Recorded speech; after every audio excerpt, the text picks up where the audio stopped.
Welcome into the Sports Buffoons Podcast.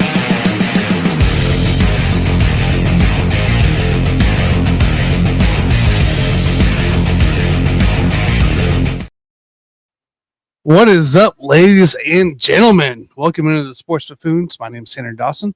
The other two buffoons may not be joining us today. There's a chance they pop in yet. Mike just moved. Experienced some technical difficulties, right? Trying to get organized here. He just moved in on Saturday. Not a big deal. Not a big, for deal for him missing because, yeah, it's going to take you a while to get all set up, right? So JG's over there with him right now. They may not pop on. That's not a big deal. We can still do a show, right? We can't go 2 weeks without a show in the middle of NFL season. That's wild. So you're stuck with me. You're stuck with me now unless the guys pop on, but that's fine. But yeah, happy Wednesday. Happy Wednesday, ladies and gentlemen. You know, it's kind of nice to see. I was double check my scores here. Had a couple bets out today for Jacksonville State to cover, and I believe they won big time here. Let me go LFBS. Yeah, Delaware excited to make a comeback. I had Jacksonville State's money line. Right now it's 38-25. 2:51 left to go, Jacksonville State. So we're looking good there.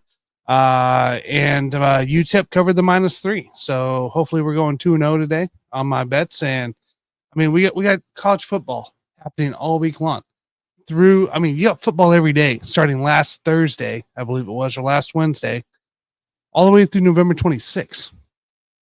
You have the MLB playoffs currently, the NLCS and the ALCS happening right now. You know, and that's going to go through the weekend. Blue Jays put up a 12 spot today on the Mariners. Got now 2-1. Mariners currently lead the series there. The Brewers, Dodgers have been, pitching really well. Right now they lead the series 2-0, and they'll be playing tomorrow night. So we got that going on. You got hockey. NHL is already here. It's awesome to see. I've already had a bet there and ended up winning a bet the other night for that with the Winnipeg Jets within 60 minutes money line. So got good money there. We got exhibition games starting for college basketball Tuesday, starting next week, guys. College basketball is back starting next week. And in the NBA, I believe starts next week as well. I believe Thursday, I want to say, don't quote me, Thursday. So, I mean, we got sports all over the place, man. It's all over the place. It's a great time finally to be around here. Perfect time for it to kind of get a little cooler, right? And, for instance, for me in my new house, I can go sit in the garage and open the garage up, have the little screen out. I have 2 TVs out there, nice little couch, and sit there and, watch everything under the world, I feel like. Put some laptops up, call it good. So it's a great time.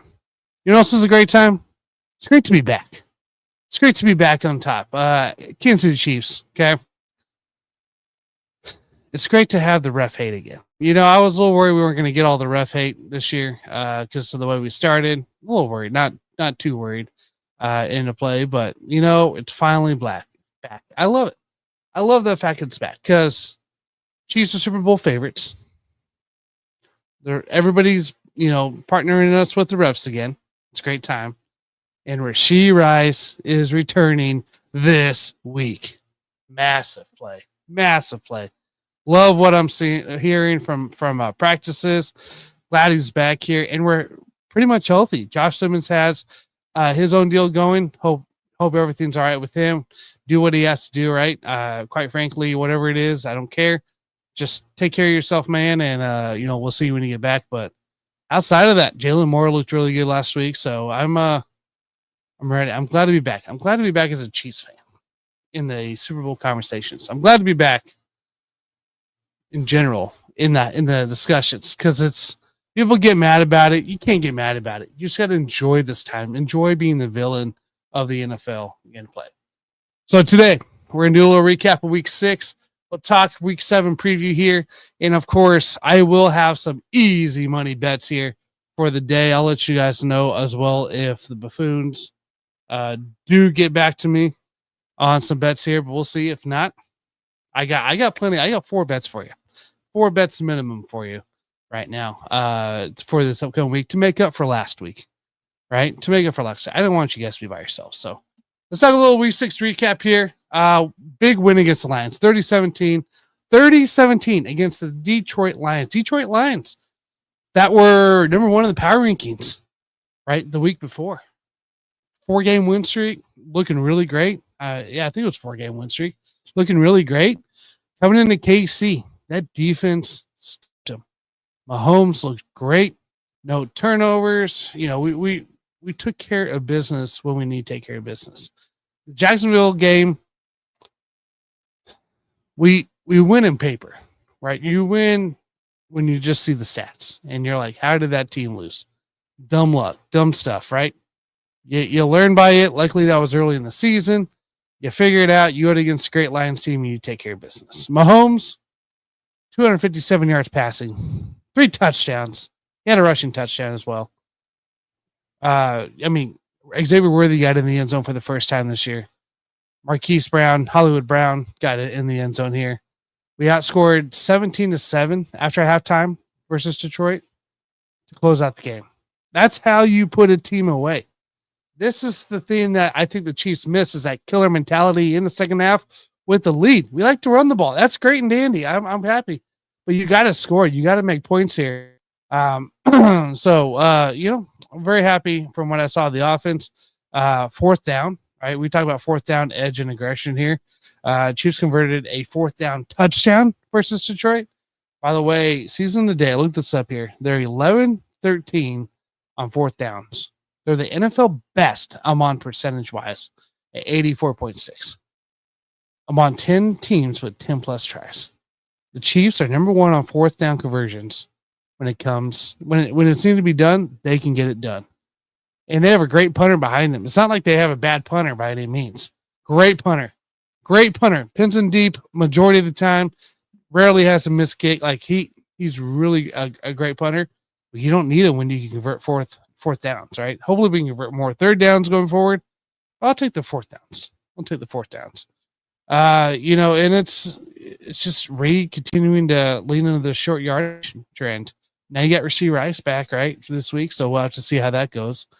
The defense, little concerned early, but man, it was squashed after that first drive. It was squashed. Everything that I was a little concerned about, like, oh boy, this could be a game, right? Another golf game, maybe. Nah, they squashed it. They squashed it big time. Lions were held to 0 points in the 3rd quarter. Detroit finished with only 17, which we all know how high-powered that Detroit defense is, or the offense is, and can be. Gibbs and Montgomery have been playing outstanding in the backfield. You got Laporta, of course, doing Laporta things, Jamison, and Amon-Ra, and you contained them. Jamison had a couple catches. Amon-Ra kind of escaped there. For the most part, it was minimal damage that happened there. Pressures look good. I like the pressure that we were bringing. I like the schemes that we saw there when it came into play. I mean, it's controlling not only the pace of the game with the defense and the our offense, of course, but the defensive side, but controlling how long these drives lasted and be able to get off the field, keep yourselves rested. That was the big key for this game for the defense. Yeah, that's both sides of the ball played really well. Really well. I honestly think it's their best game yet this year. And there's been some good games.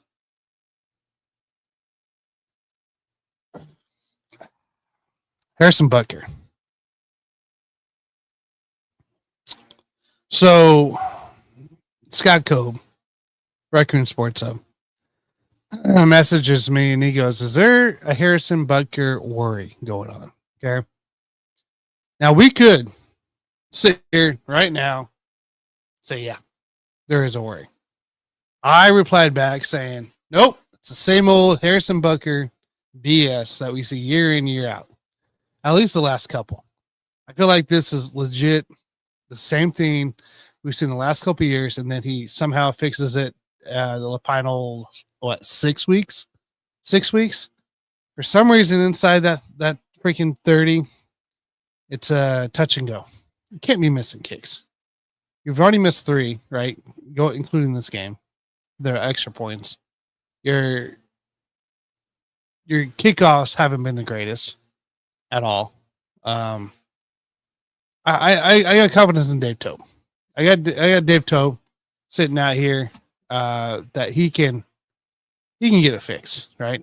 I think he can. I really do. I got confidence in Dave Tope that Harrison Butker will be fine. I don't think we need to go out and make a rash decision and cut him and all this stuff, right? He might, if he goes on an injury, he goes on an injury, right? You can't do nothing about that. But I don't think we need to make that rash decision. Concerned? Yes. Mainly on more kickoffs. Like, I feel like Mahomes and the offense and the defense can make up for the extra points, which they shouldn't have to, but it is what it is sometimes. But I don't think we need to make out a big deal out of it right now. Now, if we're continuing this here and it's almost week 10, I hate saying too late, but maybe bringing in a kicker sign the practice squad just in case. Maybe I don't know who it would be though. I don't know who you're going to go out and get at this point. There's been 3 kickers hurt already this year. So you might just have to live with it, right? Live with the potential around it. It is what it is with Butker. I hate to say it that way, but it is what it is. So post game. It's my favorite part. Well, it's not my favorite part. I don't want to say favorite part. That sounds bad. Brian Branch comes out, ignores Mahomes' high five, and goes out and punches Juju Smith-Schuster right to the ground. Of course, Juju retaliates. Ended up being because Brian Branch felt bullied.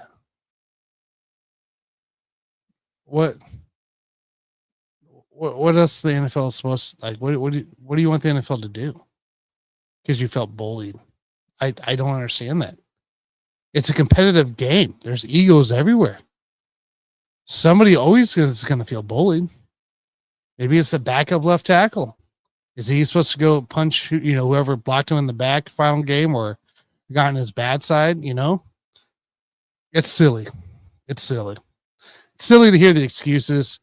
It's silly to see all the Chiefs haters. I'll put it that way. Chiefs haters, play the Juju Smith block in the back, uncalled for or whatever.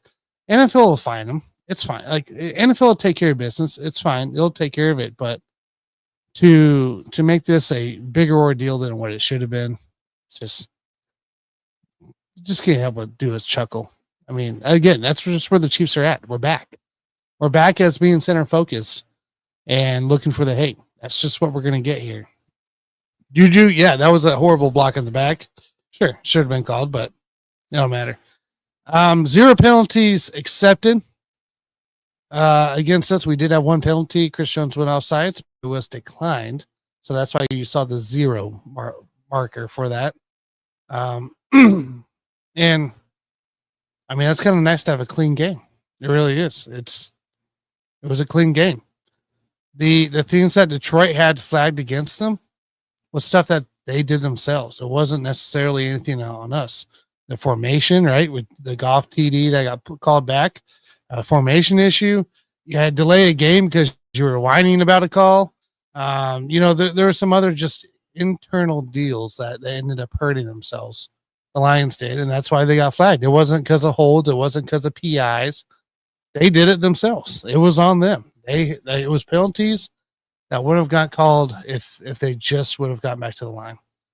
So, there was discrepancies. I'll admit it, but how did it not get caught? Well, because you have smart players playing for the Kansas City Chiefs. Plain and simple. You talk about the Kelce catch all you want. Smart players know how to get to the line and execute a play quickly when it needs to be. It's not my fault. That's part of the rule book. New York didn't call it. And the Goff touchdown, right? Everything's reviewable, so it's not like you can't hurry there. So I don't know what else to tell you guys. Like, go look up the NFL rule book.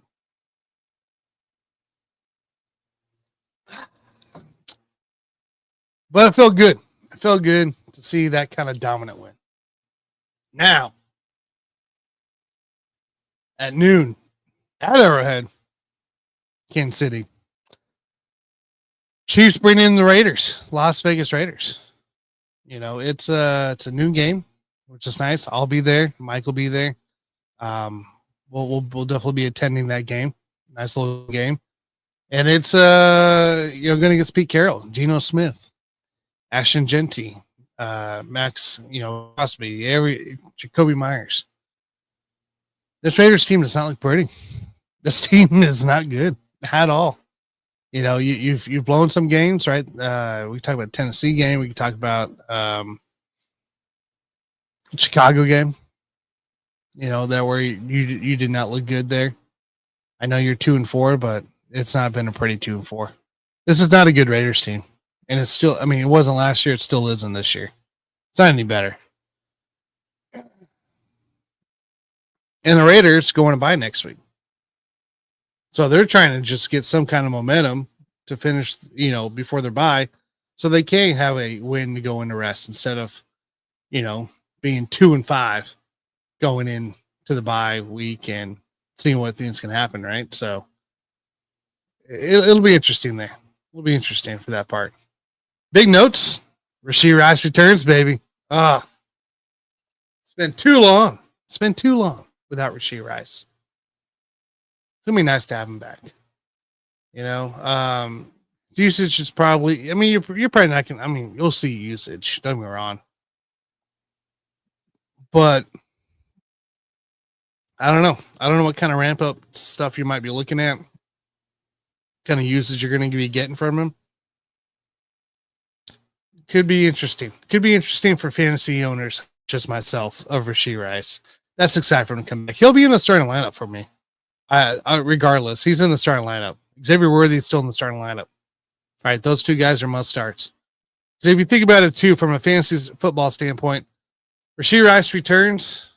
Xavier Worthy, I think his value goes up. I think instead of having the pressure him and him being the focus for defenses, now you got to worry about Rice. Now you got to worry about Worthy. The run game has looked pretty decent. Kelce's actually been okay, right? Pretty good, I would say. And I mean, Juju's been getting involved. Hollywood Brown has been getting involved. So I like the value for Worthy and Rice as Rice returns. So we'll have to keep an eye there. The KC line, Jalen Moore will be starting there in the left tackle spot. But I mean, you're going against it's a good defensive line, good defensive push. Defensive tackle Jonah Lulu, Lalu.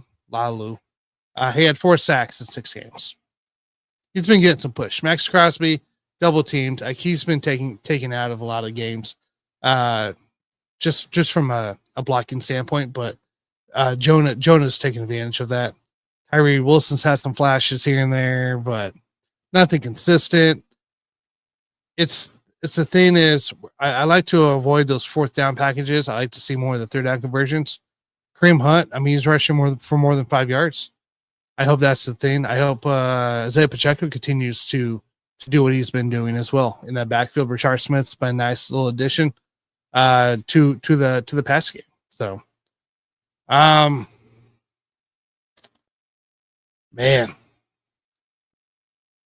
do you anticipate that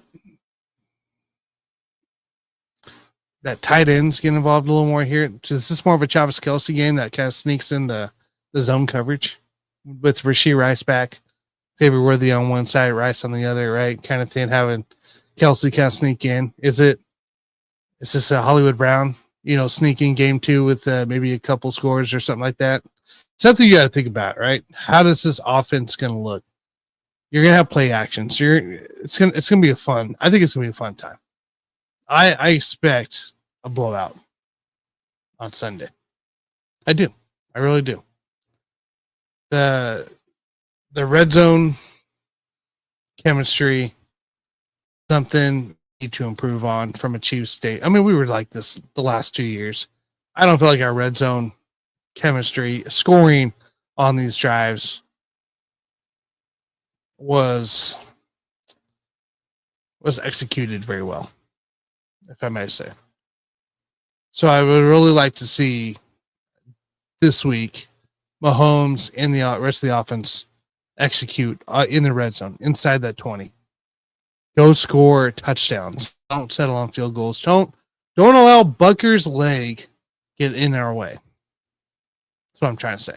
I like the big plays. It's fun, but I really like to see some more. I like to see some red zone touchdowns because we struggle. We struggle in that bit there. So kind of looking here what Spags has been doing, with Raiders are coming in. Las Vegas through 6, they're 2-4. They've scored 103 points. They're averaging 17.2 points per game. Yeah. They're 29th in scoring. They've allowed 449 points. They're allowing 24.8 points per game. Allowed.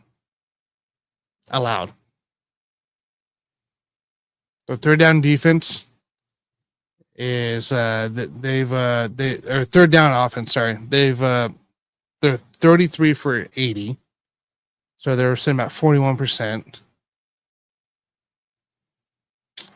Brock Bowers, he's been missing time. Ashton Genty's actually been looking pretty decent. He's been looking pretty good. He's kind of starting standing back up finally, getting that way. But I think some of the injuries in the offense on the offensive line, Bowers, could be a thing.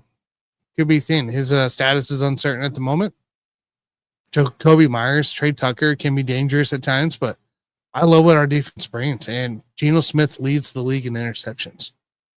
Look for Spags to pressure him and just pressure him on these downs that mean something. You know what I mean? Like that's what it's gonna be. What's up, Dave? Ranch is one messed up. I agree, man. I agree. Gary Holland, Gary, appreciate you. Find him, suspend him. I'm all for it. Faders, yeah. Dave, Jacoby Myers getting traded. Didn't practice today. Oh yeah, finally. He needs to get out of there. He needs somewhere that can win something. He's a great receiver. I hope he gets out. I hope somebody makes a deal for Jacoby Myers to get out of that freaking franchise. Josh Simmons playing Sunday. It's not looking like it. Sounds like he's still gone, whatever it might be.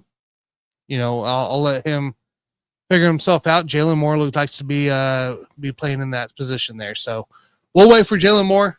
It looked really great last week. I'm not too concerned about it. Whatever Josh Simmons has going on, yeah, you know what? Take care of it, man. I'm not going to bother with it. It's not my thing. And I just hope the guy figures out whatever he has to figure out. So score prediction time. Chiefs Raiders, noon game. 2-4, 3-3. Mahomes is MVP caliber. The defense stinks for the Raiders. They made Caleb Williams look good too. You know what? This has the. I don't know if you guys remember the Justin Fields Bears game from 2-3 years ago, where we put up like 40 points on them pretty quick. This has that kind of feel to me, honestly. Really does. I'm gonna go 38 points, and we'll go Raiders. We'll give them 17. Garbage time somewhere. We'll go 17. 38-17 Chiefs win. It's going to be a great day. It's going to be in the 60s on Sunday. The wind should be calmed down because the front has moved through. It should be a great day. It really should be. Very excited for that game. It's going to be fabulous. Sunny day. Shouldn't be a problem. 38-17. Let's blow them out. It's freaking Raider week. Let's blow them out. Send them in the deep zone. Going into their bye week. Watch everything just slowly explode within that team during the bye week. Kobe Myers, right? Dave already alluded to that. Coming to play, like, just let it sizzle. Let it sizzle. That's what I say.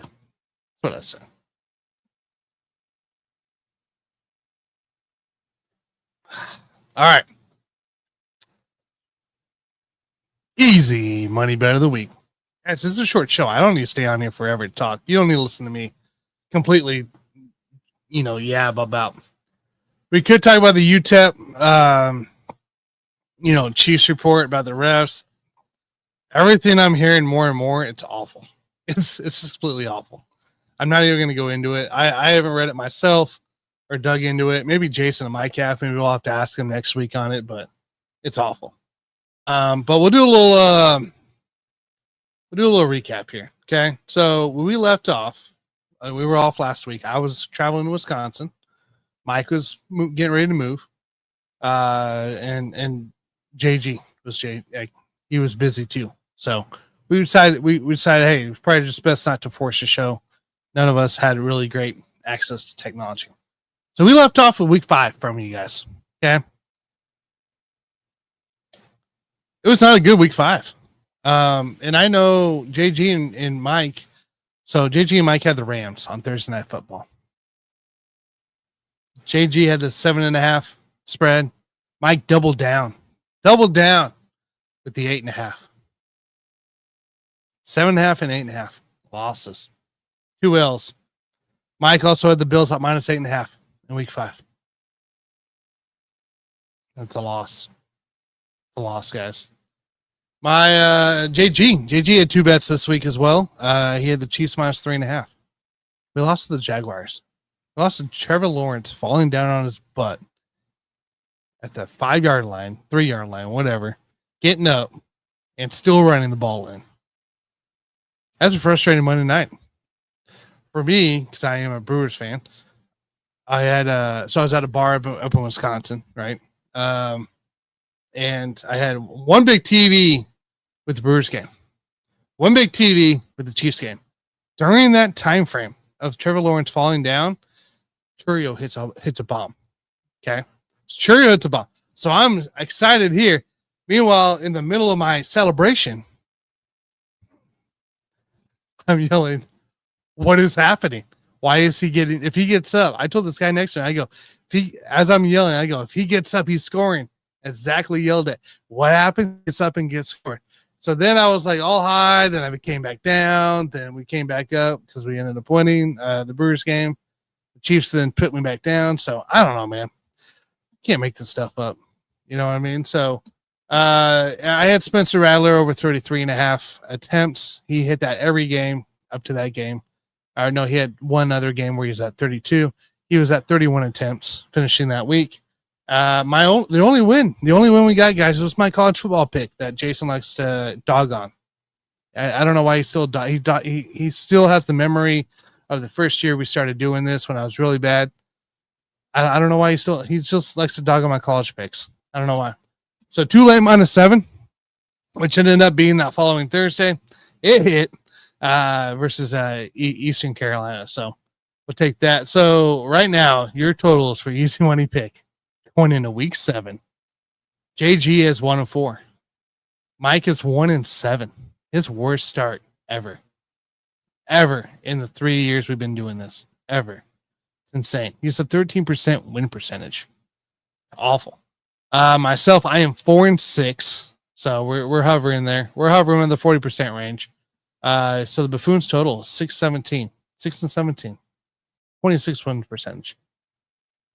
So since you got me, I don't have a easy money bet from the guys here. I've been monitoring my chat.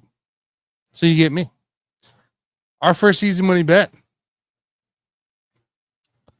We're riding against Belichick. Belichick has to go all the way to Cal. Cal, who's beat Minnesota at home. Cal has looked really good in multiple games this year. They're only 10-point favorites going against North Carolina. North Carolina, who's been awful. I mean, blown out Central. They're losing by 20-plus points. This is like Oklahoma State deal right now. It's awful. So we're going to take Cal minus 10 against North Carolina. We're going to go back to Tulane. We're going to take Tulane at the minus 9.5 mark. Tulane, if I can remember right, they have Army. Oh my gosh, guys. Ugh. I mean, Army was fun last year to bet. Now they're just fun to bet against. They're bad too. Their defense stinks. Tulane should wallop these guys. Eastern Carolina, they blew Army out. So I believe they blew them out. I was at a Mexican restaurant then. I'm pretty sure they did. Either way, I don't care. Tulane minus 9.5. You're giving me the fact that they could win by 14 points here at minus 9.5. I'll take that. So Tulane minus 9.5. And then SMU is going to Clemson.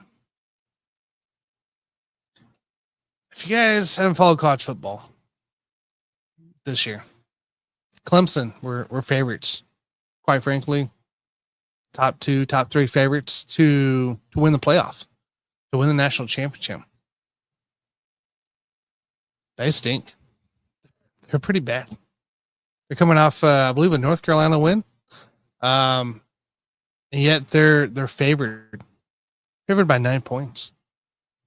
SMU's, I don't get it. SMU have been killers. They've played really well. We're going to take SMU plus 9 for our college bets there. So Cal minus 10, Tulane minus 9.5, SMU plus 9 against Clemson. It's not the freaking money line. I'm going to go drop some money on the money line at this point.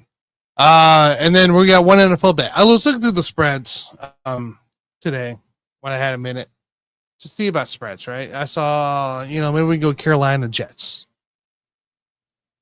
Then I was like, no, because last time Carolina blew out a team, they lost the next game. AKA the Atlanta Falcons win, they lost the next game. There was a few spreads where I just couldn't pull the trigger. You just couldn't pull the trigger. I was thinking about tomorrow's game, Pittsburgh and Cincy. Minus 5.5 for Pittsburgh. But then it's a division game at Cincinnati. Joe Flacco's the quarterback. If Jake Browning was in, I'd pull the trigger. Not with Joe. There was actually some momentum going into play there. So I will not pull that trigger. Philadelphia going to Minnesota, minus 2. I really like that one, but again, I don't trust Philly right now for covering. Minnesota's had to come back a couple times with Carson Wentz, so again, not pulling that trigger. Could have done Las Vegas KC. KC's minus 12. I have very high confidence. I will, in the end, bet this game at anything 14 or under. I will, in the end, bet this game, but I'm not making an easy money bet out of it because we all know how Chiefs like to work for us in the easy money bets squad when you bet your team. So we're not going to do that. The New England Tennessee game, Tennessee's fired their coach Bill Callahan, right? New England's minus 7 favorites. Don't trust it. Don't trust it. Don't trust it. Don't trust it. The only other one that I really liked to look at to bet was actually Houston at Seattle. Seattle's minus 3 favorites. I like that Seattle minus 3 favorite here.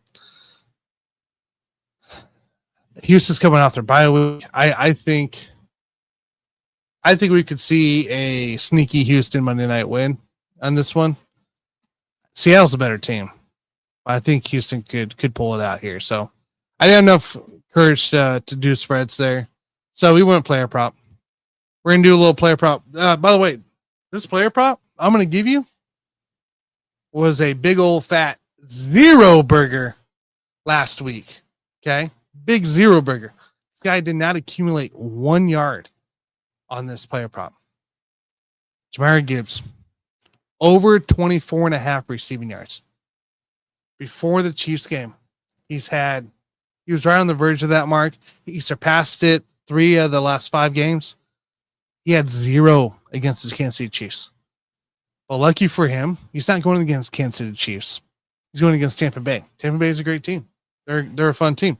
But they allow a lot of points. They allow a lot of yards. This is not the Chiefs defense. In order for Detroit Lions to win this game, Gibbs has to be part of this offense. Plain and simple. Has to be part of this offense. Has to be part of the passing offense. That's something that they failed to do. They couldn't really do it to begin with Spags defense, but they failed to do that against the Chiefs. They go back to what works for them. It's utilizing Gibbs, utilizing receiving. So we're going to take Gibbs over 24.5 receiving yards to go for our player prop for this week. So, little recap: easy money bet. Tulane or Cal -10, Tulane -9.5, SMU +9, and Gibbs over 24.5 receiving yards. That's it. That's your plays. I felt confident. We're going to roll with this one. And we're going to come back 4-0. We're going to walk next week. We're going to be 4-0. All the guys took a week off. Another week off. Easy money bets. We're going to get ahead of this thing here. Get ahead of this thing. Help the team out. Do what we got to do. I like that. Just some little NBA tidbits too for you guys out there. Russell Westbrook signed with the Kings.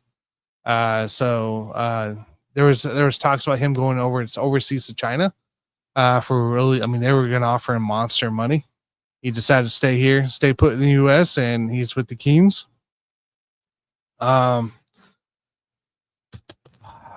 What else here? Jason Kidd signed to a multi-year deal, multi-year extension there with the Mavericks. I thought it was kind of interesting. But the Mavericks are interesting in general, period.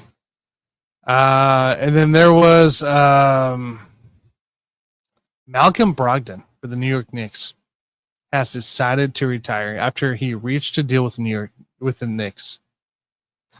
Malcolm Brogdon retiring. Just find it surprising. I really do. It's just something that kind of blows my mind. So, little NBA nuggets there for you for the next week's start of the season. So, I mean, we're gonna have plenty of stuff to watch, guys. Plenty of stuff to deal with. KU starts October 23rd, 24th, 23rd against Louisville for an exhibition game next week. So, I'm excited. It's gonna be a good time. Very excited. Fog night is in 2 days, so Friday night. It'll be good. But that's the show, guys. That's the show. Gary, Dave, I appreciate you guys commenting in. Guys, if you can, like, subscribe, follow. If you're on my Twitter, follow me. If you're on my Facebook,